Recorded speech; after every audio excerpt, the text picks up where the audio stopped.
Hello, everyone. I'm a health specialist, and I'm so happy to be here with you today. Not in a clinic, but just as a friend, having a quiet, meaningful conversation about something that seems so simple fruit and diabetes. I want you to picture this with me. It's a normal morning. Soft sunlight spills through the kitchen window. On the table is a small plate of fruit, some apple slices, a few strawberries, maybe even a few golden chunks of ripe pineapple mum. You've seen that plate 1,000 times before, but today it feels different because there's one question circling in your mind. Should I eat this? Is it too sweet? Will it spike my blood sugar? Sound familiar? So many of my older patients have shared the same worry. Doctor, I'm scared of fruit. Ever since I got diabetes, anything sweet feels like a threat. And I understand, I truly do. We've been told again and again that sugar is dangerous. And while that's not entirely false, it's also not the whole story. Not all sugar is created equal. Not all sweetness is harmful. I remember one of my patients, Gerald, 78 years old. He once told me, I cut out all fruit, all jam, even honey, everything I used to love. But the more I restricted myself, the more tired I felt, the more I craved, and the less joy I had in life. I sat beside him and said, Gerald, fruit isn't your enemy. It's the fear based on misunderstanding that's making the decisions for you. And honestly, after over 2 decades of working in this field, I've seen lives transform when people begin to understand their food, not fear it. When they learn to eat not from anxiety, but from awareness and confidence. I'm not here to tell you what you must or must not eat. I'm here to invite you to look again at the fruits you thought you had to give up. Because with the right knowledge and choices, some of them could actually become your greatest allies in managing blood sugar. So today, let's explore some fruits that may seem dangerously sweet, but could actually support a healthier life with diabetes. Let's begin with blueberries, a sweetness not to fear but to cherish. People are often surprised when I tell them that blueberries, those tiny, mildly sweet, fragrant little berries, are actually one of the most beneficial foods for people living with diabetes. Someone once asked me, but doctor, they're sweet, right? I thought diabetics had to avoid all sweet things. And I get that reaction. We're flooded with messages that sweet equals bad. But blueberries with their deep purple blue skin hold something quite special inside. What I want you to understand today is this. Not all sweetness is the same. And some sweet things are actually healing. I want to tell you about Franziska, 68 years old. She came to my office shortly after being diagnosed with type 2 diabetes. Her voice was heavy with sadness when she said, I guess life from now on is just about restriction, no sugar, no fruit, no joy. I asked her, what fruit did you love the most? Without hesitation, she replied, blueberries. So I handed her a small jar and told her to try adding a handful to her breakfast every morning alongside some unsweetened yogurt. She was hesitant at first, but after just a few weeks, she returned with a brighter look in her eyes and said, Doctor, my blood sugar is more stable, and I don't feel deprived anymore. So what makes blueberries so special? The answer lies in anthocyanins, the natural pigments that give them their rich color. These are powerful antioxidants, and studies have shown they can improve insulin sensitivity, reduce chronic low-grade inflammation, and help your cells use glucose more efficiently. In simple terms, blueberries don't just not harm people with diabetes, they actively support your body's efforts to regulate blood sugar. Of course, how much and how you eat them matters. A small handful a day, around 1/3 of a cup, is enough. Combine them with protein like Greek yogurt or sprinkle them on your morning oats and you'll have a breakfast that's not just tasty, but balanced and blood sugar friendly. Next up is pineapple, a fruit that's both familiar and unfamiliar. Familiar because most of us have tasted its sweet, tangy, refreshing flavor. But unfamiliar because for many people living with diabetes, pineapple is considered a forbidden fruit, too sweet, too risky. And I used to think the same until I started listening more closely, listening to the human body and listening to science. I remember one of my patients, Thomas, 69 years old, a retired truck driver. After retiring, he began to take his breakfast more seriously, fruit and whole grains. But when he was diagnosed with prediabetes, he immediately cut out pineapple. Too sweet, he told me. It'll kill my pancreas. I couldn't help but smile. And then I shared something not many people know, Pineapple isn't just sweetness, it's also a natural medicine. Pineapple contains an enzyme called bromelain, a quiet little worker in your digestive system. Bromelain reduces inflammation in the body, and inflammation, something many people overlook, is one of the key reasons insulin doesn't work as well. Most people with type 2 diabetes carry chronic low-grade inflammation without even knowing it. It doesn't hurt like a visible wound, but it disrupts hormones, reduces insulin sensitivity, and keeps blood sugar levels high. And that's where pineapple comes in, not as a threat, but as a companion if we use it wisely. I coached Thomas to bring pineapple back in moderation and paired smartly. A few thin slices eaten with plain yogurt or low-fat cheese, sometimes blended into a smoothie with leafy greens. No blood sugar spikes, no sugar cravings, and most importantly, no more sense of deprivation. Not long after Thomas came back to my clinic with a glowing smile, Dr. Pineapple isn't a guilty dessert anymore. It's something I eat with gratitude. Pineapple proves what I've always believed: knowledge sets us free. When you eat from a place of understanding, not fear, even the things you thought you had to avoid can become part of your healing. Now let's talk about the third fruit, the apple. Simple, humble, quietly powerful. Apples are so common, so everyday, that many people stop seeing their real value. But for me, an apple is like an old friend, quiet, steady, and always there when you need it most. One of my older patients, Carl, 73 years old, once decided to give up apples at breakfast. Instead, he replaced them with a diabetic-friendly protein bar. He thought he was making the smart move. After all, fruit has sugar. The bar didn't, but just a few weeks later, he returned his blood sugar, worse, feeling sluggish and not feeling full after breakfast anymore. I didn't blame him. This is so common. We're taught that sugar is the villain. And since fruit has sugar, fruit becomes guilty by association. But here's the truth: not all sugars are the same. And not all fruit sugars are enemies of people with diabetes. I encourage Carl to go back to his old habit: one apple a day with the skin on. If possible, split it half in the morning, half in the afternoon, with a little low-fat cheese or a handful of almonds. Why meow? Because that thin skin on the outside of an apple holds some of its most powerful benefits. It's full of pectin, a soluble fiber that slows down sugar absorption in the gut, keeping blood sugar from spiking after meals. Apples also contain polyphenols, plant compounds that act as antioxidants, reduce inflammation, and help regulate the enzymes responsible for breaking down sugar in the body. Plus, apples have a low glycemic index, especially when eaten whole with the peel and not juiced. They don't shock your system like some fear. Quite the opposite, they offer stability. And that's exactly what people with diabetes are always seeking. A few weeks later, Carl came back to see me with a warm grin. "I started eating apples again, doc, but this time I slow down. I savor it, and I think my body is thankful for that." Apples aren't flashy, they're not trendy, but in a world full of chaos, of rushed living, of illness, of constant change, sometimes it is the simple, stable things that our bodies need the most. Fruit number 4, cherries. A deep red sweetness, gentle like a warm hug. If there's any fruit that makes you feel both love and hesitation, it might just be the cherry. Small, glossy, dark red cherries carry the beauty of childhood summers, of soft memories, of simple joy. And yet it's precisely that tender sweetness that makes many older adults with diabetes feel wary. So sweet. Can I really eat this? One of the patients I'll never forget is Lena, 66 years old, from a quiet town near Seattle. She had been a cherry lover her whole life. Every summer she would fill baskets from her backyard tree, make jams, pies, or simply sit on the porch and enjoy them fresh. But the day she was diagnosed with type 2 diabetes, that tradition disappeared. She packed it away into memory. I asked her, "What do you remember most when eating cherries?" She said, "The feeling, that calm, sweet, peaceful feeling inside." And I told her, maybe the very things that brought you that peace are exactly what your body still needs, just in a different way. Because the truth is, cherries, especially tart cherries, offer benefits far beyond their sweet exterior. They contain anthocyanins, like blueberries' antioxidants, that help reduce inflammation, one of the root causes of insulin resistance. Even more interesting, cherries have been shown to support the body's natural insulin production and slow down post-meal blood sugar spikes. They also contain melatonin, the hormone that helps regulate sleep.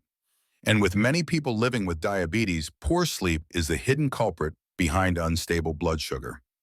A small handful of cherries in the evening, not too many, can calm the stomach and the mind. Lena slowly brought cherries back into her life, not as a craving, but as a quiet ritual. She chose them fresh, ate them slowly, one by one, really tasting each bite.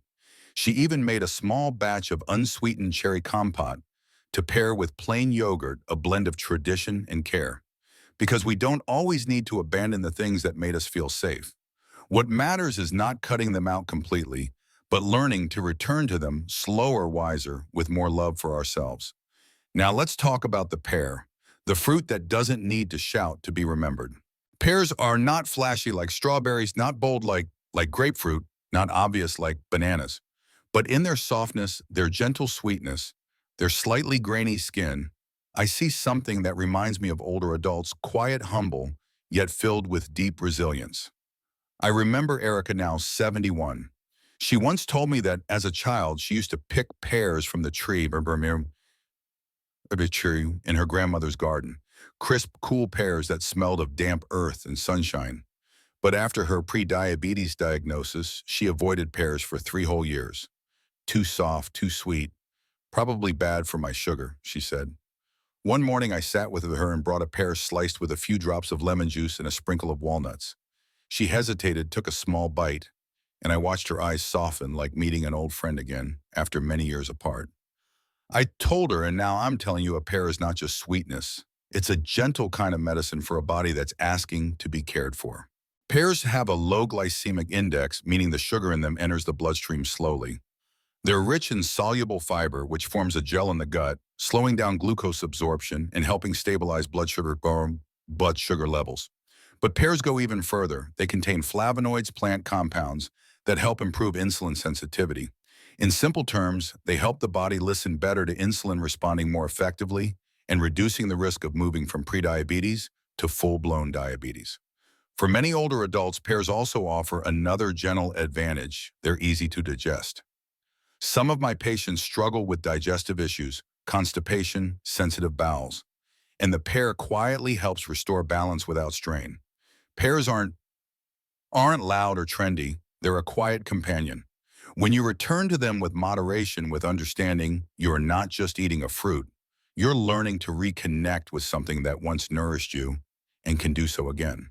Have you ever noticed that in life, not everything good has to be sweet? Sometimes the things that make us hesitate, maybe even wince at first, end up being the most valuable, irreplaceable parts of our journey. Grapefruit is exactly one of those things. Its taste is a little bitter, a little sour, so different from the soft sweetness of pears or blueberries.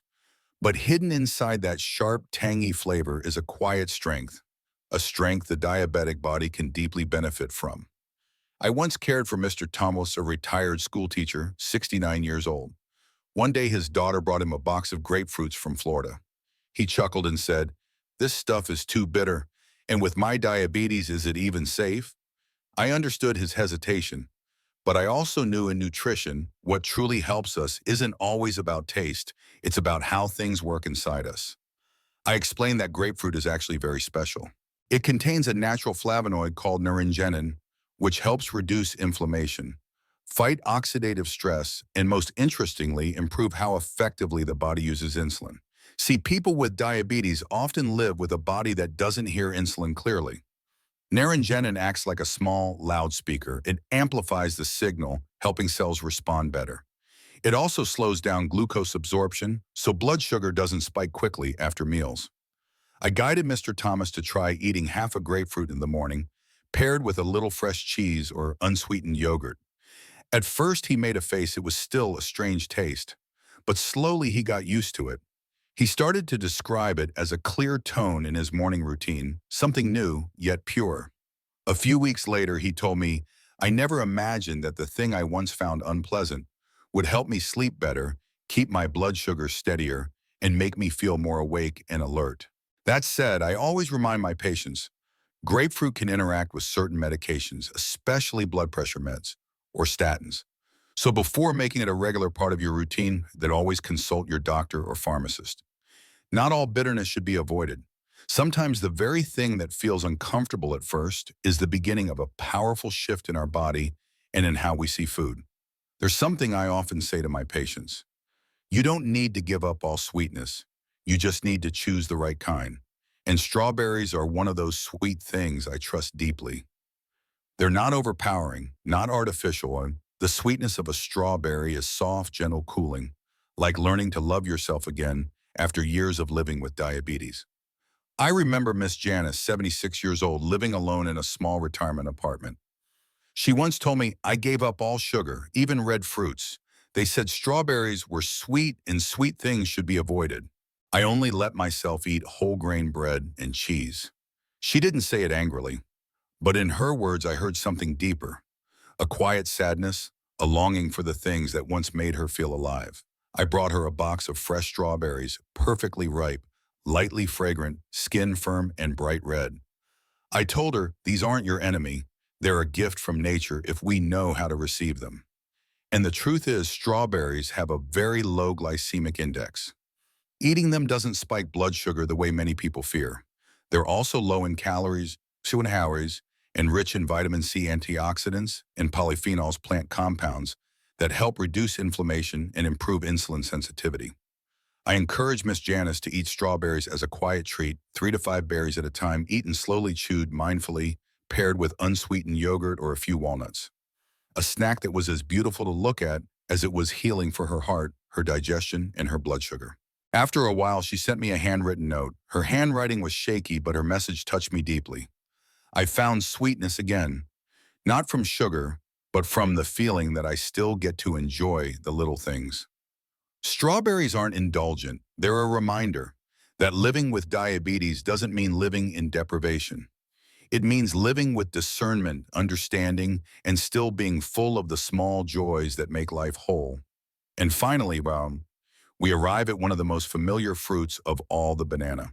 Of all the fruits out there, bananas might just be the most misunderstood when it comes to diabetes. Because of their natural sweetness, soft texture, and high starch content, many people immediately banish them the moment they receive their diagnosis. One of my longtime patients, Mr. Helmet, 75 years old, once told me, I stopped eating bananas the day I was diagnosed. No questions, no second thoughts. I was just scared. And fear is a natural response when we don't understand. Sadly, many people living with diabetes avoid the things they love, not out of knowledge, but out of a vague fear. But with bananas, the magic isn't in the sweetness. It's in when you eat them and how ripe they are. A banana that's not fully ripe with a slightly green or pale yellow peel and no brown spots contains a lot of resistant starch. This type of starch isn't digested like sugar in the small intestine. Instead, it travels to the colon, where it acts like fiber-feeding beneficial gut bacteria supporting digestion, reducing post-meal blood sugar, and improving insulin sensitivity. I advise Mr. Helmet to eat half a not-so-ripe banana in the morning, mixed with oats, flaxseed, and a touch of cinnamon, no added sugar but full of flavor and nourishment. Just a month later, he returned with a gentle smile. I thought I had to give up the things I enjoyed. But it turns out I just had to relearn how to enjoy them wisely. Bananas also provide magnesium and vitamin B6, two nutrients that many older adults lack, especially those taking diabetes medications. They support nerve health, reduce fatigue, and help with emotional balance. Bananas are not the villain of breakfast. When eaten at the right time in the right way with the right understanding, they can become a gentle energy source nourishing both body and soul, especially for those walking a tough path with diabetes. Living with diabetes, it is easy to feel like you have to give up too much the foods you love, your routines, even the simple joy of enjoying life fully. But through each fruit we've explored together, blueberries, apples, cherries, pears, grapefruit, bananas, strawberries, I hope you've seen something clearly. Healing doesn't come from restriction alone. It comes from knowledge, from listening to your body, and from making mindful choices. Each fruit isn't just a snack, it's a story, a gentle message from nature reminding us that you don't have to live in deprivation to live healthfully. You just need to learn to love your body again with understanding, patience, and kindness. No fruit isn't a replacement for medication. But yes, it can be part of the healing journey through your meals, your memories, and the small moments that make up your life. Have you tried any of these fruits yourself? Which one worked best for you? Share your story in the comments below. I, along with many others, will read, listen, and learn from your real-life experience. If this video touched you, don't forget to give it a like. And if you'd like more gentle, empowering health stories, subscribe to the channel and turn on notifications. Thank you so much for spending your time with me today. And I wish you continued health, peace, and love, even while walking alongside diabetes.